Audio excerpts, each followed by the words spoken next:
And we talked to the Sunderland guitarist who's performed alongside Alan Shearer and F1 driver Nico Rosberg in front of some very famous faces. Then Ringo Starr walked in, and that Ringo Starr and Jeff Beck, and that's when it all kind of went a little bit west. But it was amazing to be able to perform in front of him.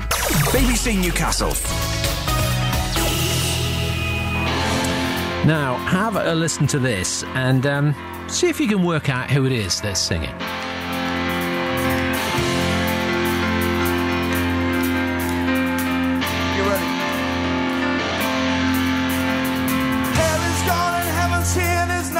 For you to fear, shake your ass, come over here, now scream.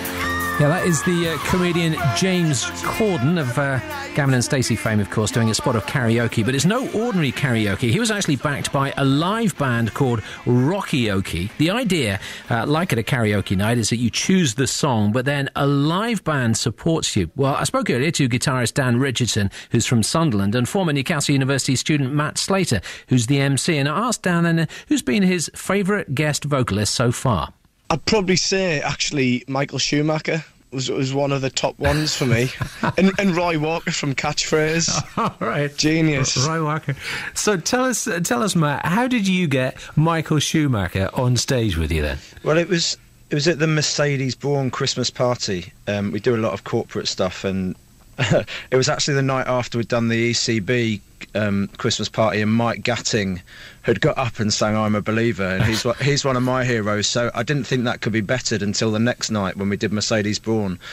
Nico Rosberg had just got up and sung Where the Streets Have No Name, and it got to the end of the night and someone did Don't Stop Me Now, and just as an encore I said, right, let's do Bohemian Rhapsody to finish.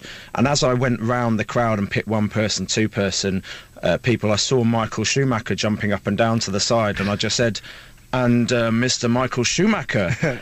To which point everyone went mental, camera phones came out, everyone was like, shoo-wee, shoo-wee, shoo-wee. And he looked at me like a man worth $1 billion pounds who didn't want to sing, but got up on stage, did it. So the question is, we know he can drive a racing car, can he sing? Well, you answer for yourself. Have a listen to this in the...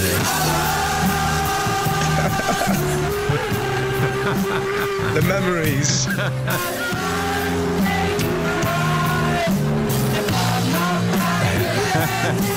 Pure carnage. Yeah, I think the answer is he can't sing. OK, so Michael Schumacher you've had there, and Dan, as a Sunderland man, you must have had a bit of double feelings when you were asked to do Alan Shearer's birthday party. Well, yeah, thought, well, I don't know about Shearer, but... But when we got up there, you know, it was a great day, actually, and there was all sorts of footballers there. And Steve Bruce was there as well, so I felt safe because he was Sunderland manager at the time, so I was like, oh, it's all right. And can Alan Shearer sing? Yeah, you know what? He's all right. He's all right. I was thinking, nah, he's not going to be able to hold a note here, but he did really well, and I think he sang about 5 choruses at the end, and there's only one chorus, so yeah. And Mick, are you sometimes surprised then by celebs, you know, like Alan Shearer, the fact that they can sing? You know, we've just heard James Corden now. He is a comedian and an actor, but he's got a pretty good voice. A lot of celebs like that, the actors and the comedians, they've all got a singing past. So Corden was excellent. When we went on tour with Chris Moyles, then Justin Lee Collins got up and sang. Andy Peters from BBC fame, he got up and sang. And they can all sing.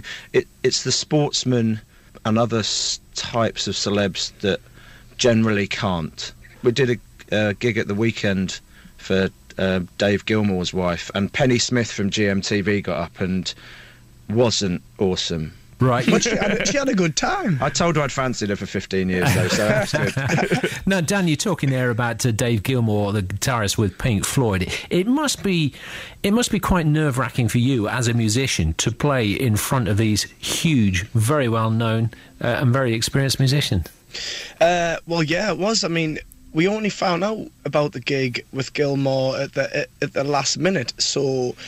On the lead up to that day, I was petrified because Gilmour, he's my guitar hero, really. And then when we got to the gig, he was there. He was sound checking it. It sounded amazing. And then after he'd finished sound checking, we we broke the ice really and had a bit of a chat with him, and then it felt pretty good. He said he'd be right at the front of the stage watching me guitar playing, which made me slightly nervy. But then Ringo Starr walked in, and that Ringo Starr and Jeff Beck, and that's when it all kind of went a little bit west. Yeah. I was like, I couldn't believe it. Like, these are all our heroes, and right in that room. And so, but it was amazing to be able to perform in front of them. Yeah, I had quite a moment when we were discussing that we were going to do an opening song to get the ball rolling, and we decided we'd do I Saw Her Standing There by the Beatles, and our chat in the pub was, as long as Paul McCartney's not there, in which case I'll do that, obviously joking. And then just 5 minutes before we're about to go on, I'm stood there talking to John, I turn round and Ringo Starr's staring at me. And I just went, OK, I'm going to sing the Beatles to Ringo Starr. Sensational. So is it like ordinary karaoke in that people can come and say, please can you play this song? Have you got a set list, and they choose the one they want to sing? We've got 200 to 250 songs, and anyone who's turning up at a gig can get up and sing. We've got the lyrics on the stage, but the beauty of it is obviously it's a live band. We're not a band that stand there and just play backing tracks. We're a full-on rock band. Dan's an awesome guitarist and will run around the stage doing guitar solos with his guitar behind his head, and with our drummer's awesome, called Basil, looks like it's some Led Zeppelin or something.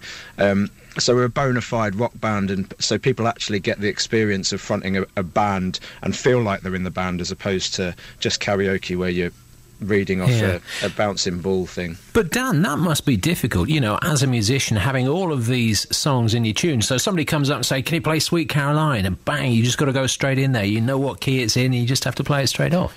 That's it, just straight in.